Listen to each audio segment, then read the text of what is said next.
Welcome to the Philantrepreneur Show, hosted by Dr. Victoria Boyd, designed to offer tips, strategies, and insight to empower nonprofits and entrepreneurs with sustainable win-win solutions. The Philantrepreneur Show is sponsored by the Philantrepreneur Foundation, building capacity through education and professional services.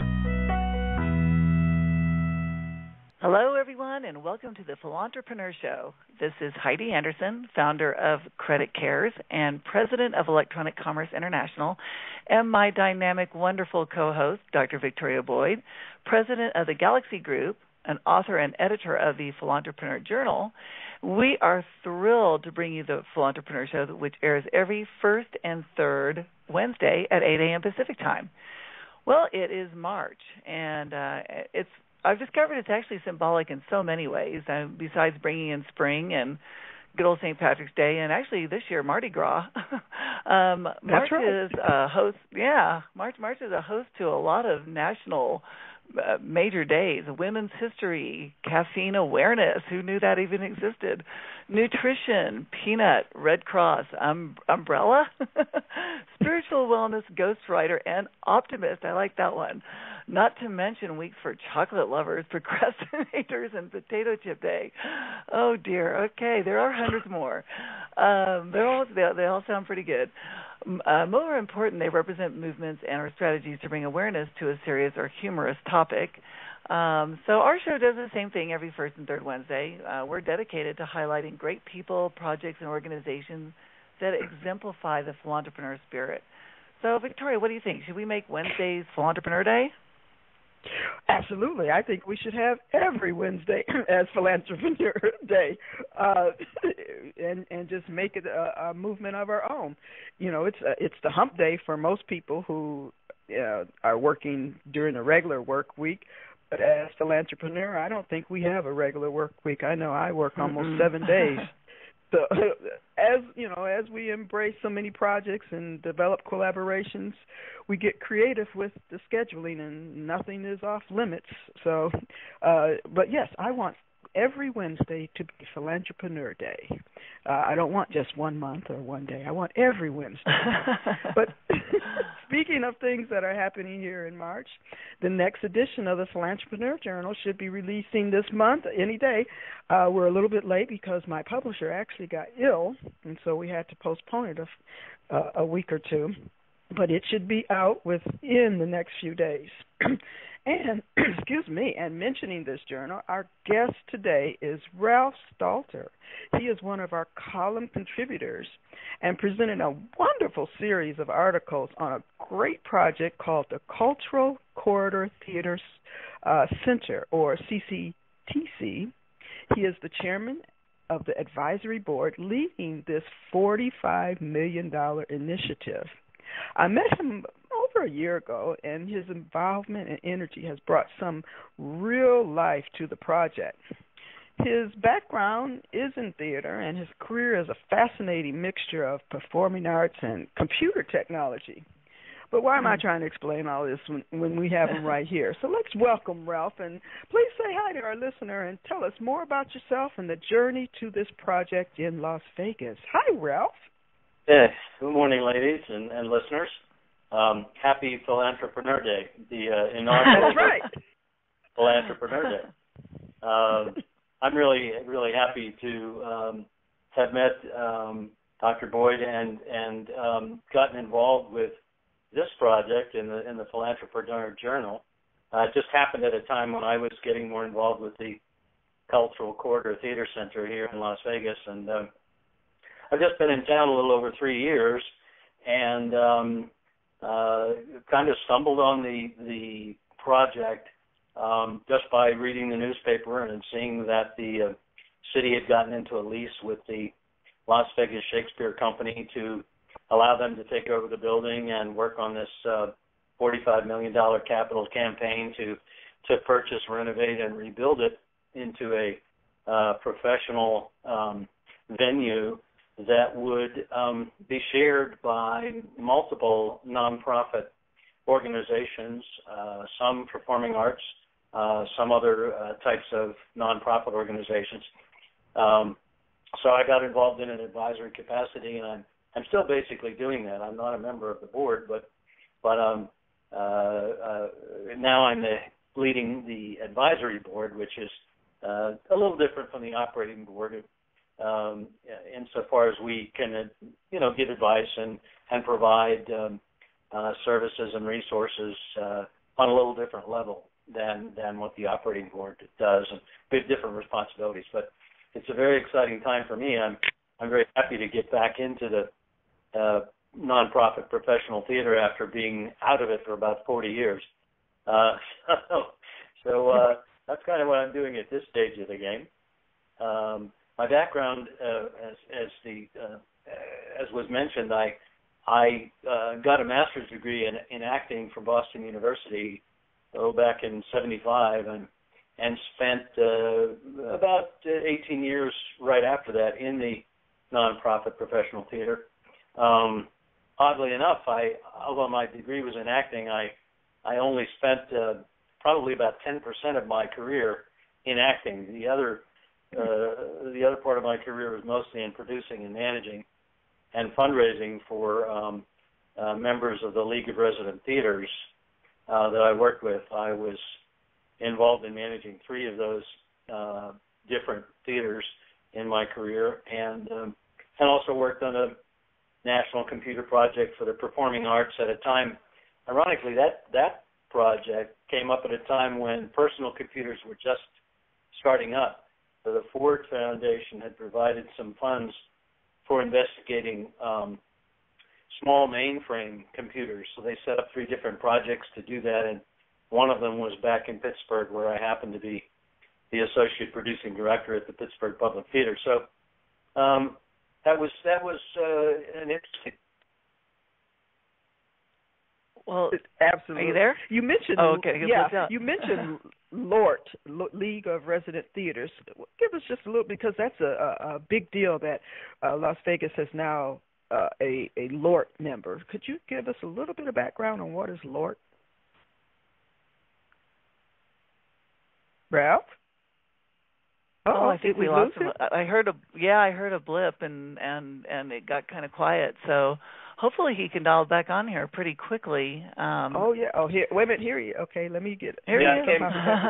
There you go. Hi, lady. I dropped off. I did get the question.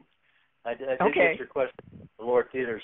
The League of Resident Theaters is the largest professional theater association of its kind in the United States, and basically hires more equity actors and provides more work for union actors than Broadway and commercial tours combined. So our sister organization, the Nevada Repertory Theater, is the LORT Theater officially here in Las Vegas, and it's the first and only member of the League of Residents. So, although right now we're in the building stage of the facility and the organization, once the facility is completed, Nevada Rep, like the other regional theaters, resident theaters, will produce a regular subscription series of plays. In our mission, we will produce at least one original play every season. And the types of productions we'll do will be a wide mix of new works, musicals, American and European classical pieces. And there'll also be a lot of educational work that goes on there with young people who are interested in developing careers in the theater. So that's largely what the League of Resident Theaters has done over the years. And it's been, I guess, a basic concept back when it first started was to have a theater company based in a community and supported by the community to do pretty much the kinds of things I was just mentioning. So you'd have that kind of producing professional theater in the community, giving back to the community as a nonprofit.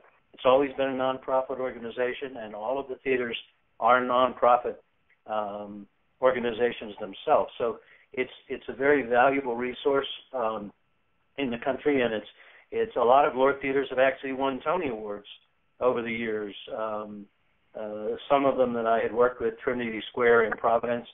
I'm trying to think if I believe the Old Globe in San Diego has won a Tony Award as well. So we do high quality work, and it's respected in the theatrical community around the world. So it's really a great honor to be a part of that organization. Well, it really sounds like your extensive background in theater makes you the perfect person to be the advisory council for this big project. Now, I understand that the business plan for the Cultural Corridor Theater Center embodies the principles of creative placemaking established by the National Endowment for the Arts. Could you expand on that? Sure. The creative placemaking basically not only deals with producing cultural events, but also has to deal with placing artists and art at the center of planning and execution and activity in neighborhoods. So the Cultural Corridor fits that concept because the city, I think the city actually identified the Cultural Corridor over 20 years ago. And there are existing organizations down there, the Natural History Museum and the Old Mormon Fort, and of course the Reed Whipple Cultural Center, which is the building that we are now leasing from the city and will turn into the Cultural Corridor Theater Center. So it's not just a building; it's really a neighborhood concept. It leverages creative placemaking, leverages creative potential that's already there. So as I mentioned, there are existing organizations that have been there for years, and the theater center will bring in a collaboration of an additional group of anchor tenants to build on that creative potential. It'll also... Absolutely. I'm sorry? Ahead. No, I just said go ahead. I was commenting. Absolutely. Okay. Yeah, and of course, besides the artistic and cultural side, the idea behind creative placemaking is to support economic diversity in that community as well. So there are multiple points of entry and interaction for people at all income levels, whether they are participating or producing in the cultural activities or they're enjoying them as members of the community. It also serves to create a place where people want to go and linger. So right now, though the city has made progress in the 20 years of defining that cultural corridor with the Cashman Center and the Natural History Museum and all of that, there's still quite a bit of work we can do to make that a more active and cultural draw for the residents in the community. So those are probably the biggest components of creative placemaking as far as the National Endowment goes. One of the words that really stood out for me, caught my attention, was the word collaboration, because our whole Philantrepreneur philosophy is based on collaboration. I'm glad to hear that the whole CCTC program or initiative is a huge collaborative effort for the community, which could bring in also corporations and the whole artistic community to work together.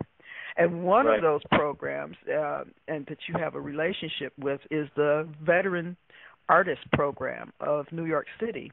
So how did you become one of the first nonprofits in the country, I understand, to be selected as a VAP ambassador? Well, I happen to mentor the young man who himself is a veteran, who created that organization. And the mentoring happened here. I was here in Vegas. He was actually in Maryland at the time. And has since relocated his operation to New York City. And he was studying voice and performance in college when 9/11 happened, he decided that he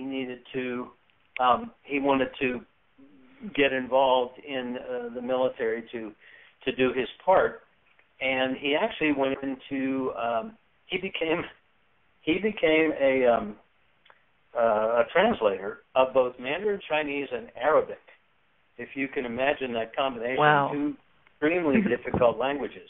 He must be brilliant. Yeah.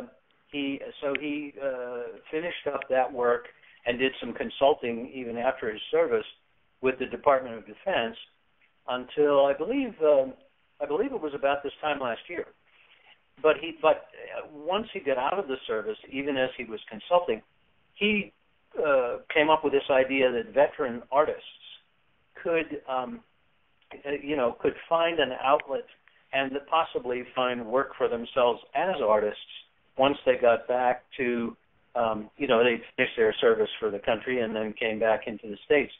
So he's organized the Veterans Arts Program, and that's what he does largely, is organize events with and for veterans and their families. And we became one of the first ambassadors because of my earlier relationship with him and the fact that we are here in Nevada with thousands of veterans who live here and work here, and we can produce events, collaborative events with the Veterans Artist Program out of New York or around the country for and with veterans. So it kind of happened. It was really serendipitous. I just happened to be mentoring him, and then got involved with the theater center, and that's kind of how it came about, just the beginning of this year. That's the foundation. Yeah, I saw something that you were looking for vets in Las Vegas area to participate. Has that gone well for you, or? Well, were you not? It's still in the early stages.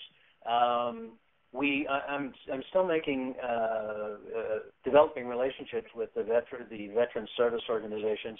Although we have had some contact with some veterans artists who have expressed an interest in setting up exhibitions in the gallery at the theater center. We actually have a space, even now before the renovation, there's a gallery space that's a really wonderful space for minor receptions, small receptions, meetings, where works of art can be hung, and even musical ensembles can perform there. So we've had cocktail parties there and promotional events there with the veterans art hanging in the space. So we've made some inroads, but we have a long way to go to really firm up that relationship and develop a full series of programs that are really driven by veteran artists. So that's where we're heading with that project. Oh, that's really wonderful that you're giving them an outlet for that. And as Victoria mentioned earlier, collaboration is definitely one of our big buzzwords at the Philantrepreneur Show. And so what ways will the collaborations and partnerships that you're creating for the Cultural Corridor Theater Center reduce operating costs and increase efficiencies for the other organizations? Okay. Well, first off, quite simply, the organizations that are involved there in sharing a space, right now what's happening is a lot of us are in competition for space and audiences and funding and other resources that are limited still within the community. So by bringing together those efforts, especially for providing the space, we can add audiences for each other. I mean, the theater company audiences can be brought in for the opera company performances, and just start to build a broader cultural audience for all of us across our different disciplines. It also allows, again, a chance for different opportunities for different people to get involved with the different companies, and also, regardless of their own income or their backgrounds, it feeds the activity for this creative placemaking concept that we talked about a little earlier. The other thing, of course, is that we can share and collaborate on actual productions. And one of the ideas is to have the opening production for the new facility be a collaborative production of Richard Rodgers' musical On Your Toes between Nevada Repertory as the theater company, Nevada Ballet, the artistic director, has access to George Balanchine's original choreography for On Your Toes, and the Las Vegas Philharmonic would be in the pit. So you have three major arts organizations who are in that one event collaborating on an actual performance and production to share their artistic resources. The other side of it in terms of saving cost savings, of course, is that we all have computer equipment and computer systems. We all have do purchasing of paper for our copiers if we still do that and we have to print, playbills and programs and things like that. So as we bring all of those other operating costs together and we share them, there's an immediate savings in those operating expenses over what each of us would be doing on our own.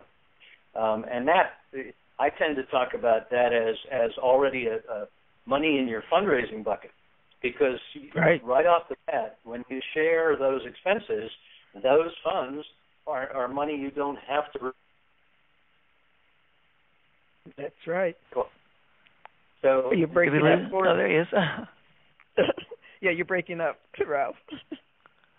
Are you there?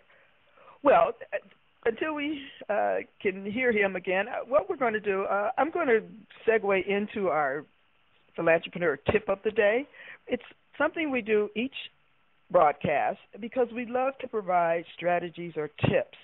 And if you remember, our last show, we talked about and started the conversation about telling a story. In the last couple of weeks, we explored different companies and organizations and found most nonprofit sectors, the message is usually about the mission. Most entrepreneurs' message was about the business service. It is not enough to just support what you do individually, but make your message say and support a cause, and it must be demonstrated. That can become a real story. So combine your message with your business, combine your mission with a business, and it grows even bigger. We're going to take our commercial break. We're going to go right into that, and we'll be back in just a few minutes. Hey, are you a small business owner like me who wants to make a charitable contribution and needs easy access to charitable giving sources that you can automate for your business for free? Then I invite you to visit www.credit-cares.com. They have charitable giving options using their innovative merchant platform that helps nonprofits raise money and helps merchants make contributions at no additional cost to them using the products and services of Electronic Commerce International. Our giving options are easy to set up for small business. So if you have a business entity, we can donate in your business name. Go to www.credit-cares.com and see how you can make a difference every day by doing what you already do.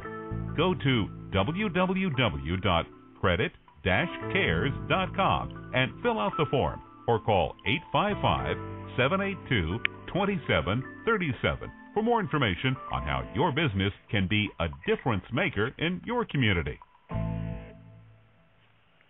The Philantrepreneur is dedicated to your success. Visit thephilantrepreneur.com and explore a wide range of services and resources. Register and join our community. Find benefits such as training, mentorship, and especially the interactive community. Receive the Philantrepreneur Journal, a nationally distributed bi-monthly digital publication serving everything Philantrepreneur. Do you want marketing exposure in the entrepreneur and nonprofit sector and have community impact? Ads for a Cause, where 10% of your marketing funds go directly to charity. Contact us today to place your ad. It's the best value around. In digital format, It's a great marketing tool to send, post, or share, exponentially increasing your reach in a professional publication. Plus, audio and video formats are available. Deadlines are on a rolling basis, so don't miss being included in the next publication. Visit thephilantrepreneur.com and click the Journal Marketing Ads tab today. Well, welcome back. We are here with our guest, Ralph Stalter. I'm glad he was able to get back on.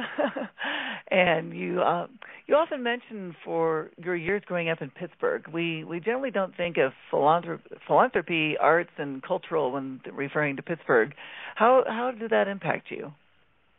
Well, ironically, Pittsburgh, when some of the major philanthropists in the country, the Carnegies and the Fricks and the Mellons, had bases in Pittsburgh for their businesses in the steelmaking industry and railroading and transportation in the early days of manufacturing.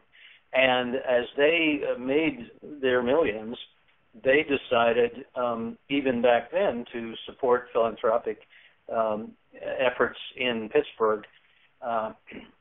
So there are a lot of major philanthropic institutions that are based there, that started there, and so the history of Pittsburgh is kind of wrapped around that, starting from the manufacturing efforts of those folks and the transportation efforts.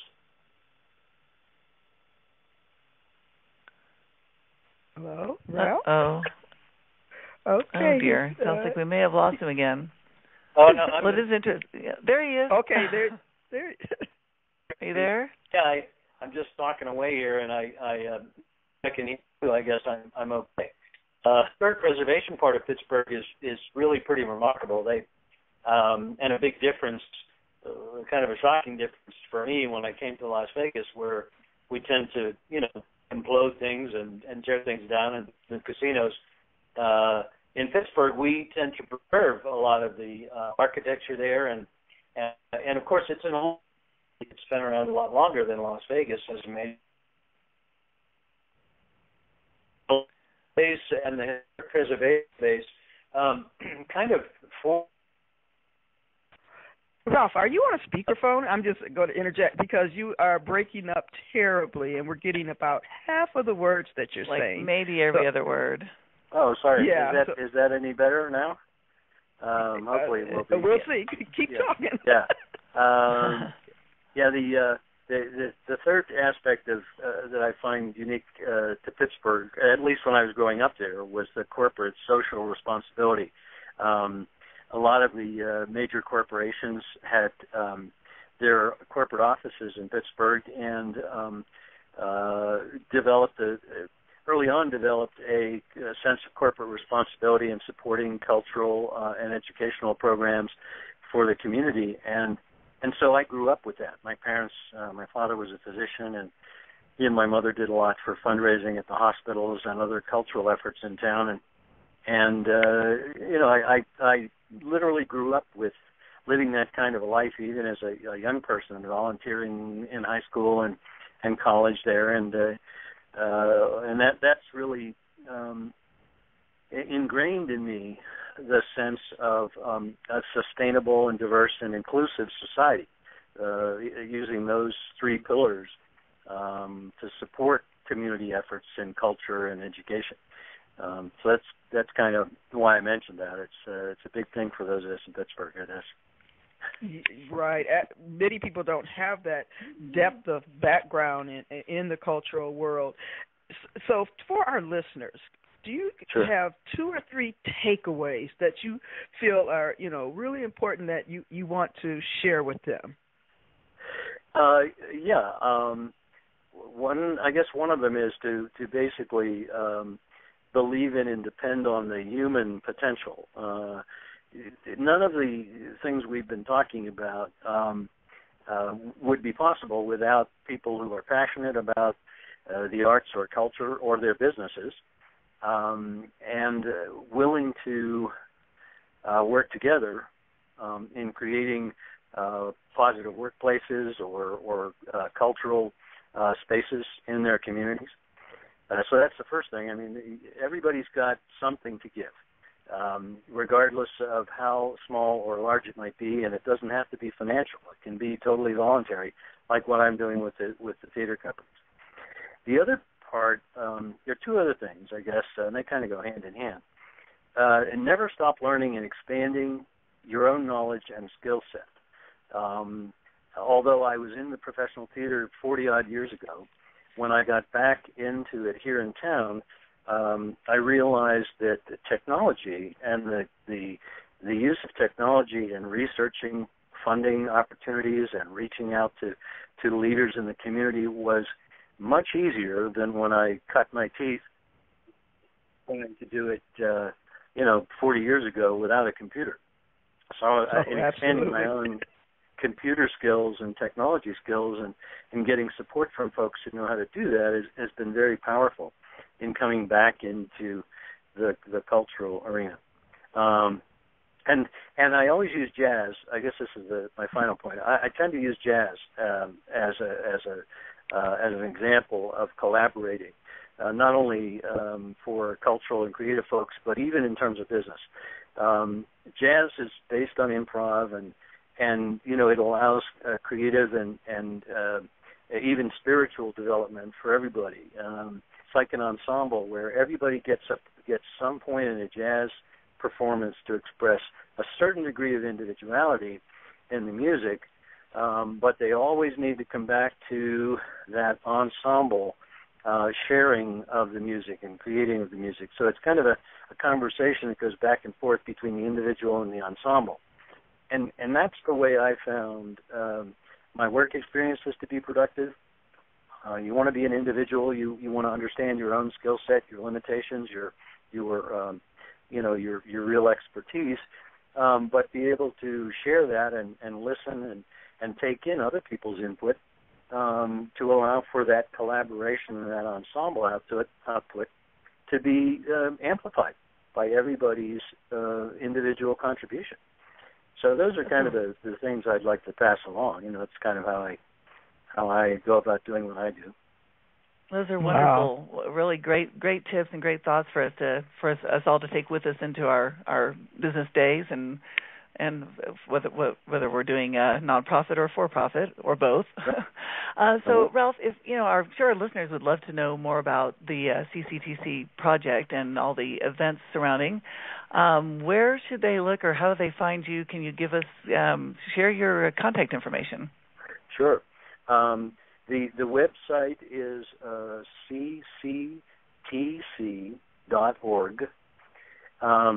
And there you can pretty much see all of the activities that are going on, even presently. The individual members, like the Shakespeare Company and the Next Wave Opera, you can also link to their sites and what's going on with them from that website. That's pretty much the best place to stay abreast of what's going on. Because right now, since we are in the planning stages for the renovation, we do have a few activities going on right now, but most of the activity will start once the renovation's been completed, and we're shooting for a September 2015 opening down there. So we were a little more than a year off from that. So, but we are down there, and if people are interested, they can reach out to us to put up their art exhibits as we were discussing, or hold small events in there if they'd like, or meetings, or just come down and see the place and see the plans that are going on for the renovation too. That is fabulous. I want to thank you for being on the show, Ralph. It's been a real pleasure to hear about the Cultural Corridor Theater Center project and to just learn more about you and your background, what you bring to this project, and to hear your energy and enthusiasm for all the things that are happening. This is a demonstration of some of the dynamic guests we have on our show, and wouldn't you like to be included? Do you have a concept, strategy, or project that exemplifies the Philantrepreneur model? Drop us a note at thephilantrepreneur.com or via any of our company websites, credit-care.com or drvictoriaboyd.com. The 2014 schedule is filling fast, so reach out today so we can get you scheduled in. Well, it has been another great show. So this is Heidi Anderson and Dr. Victoria Boyd saying thank you for joining us, and we'll see you in a couple of weeks.